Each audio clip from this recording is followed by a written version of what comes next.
पालय माम्।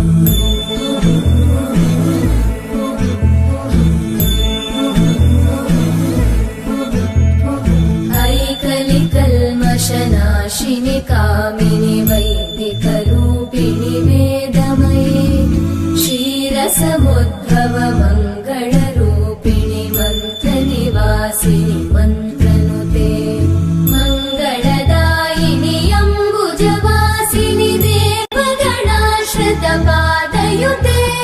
जय जय हे मधुसूदनकामिनि धान्यलक्ष्मि जय पालय माम्।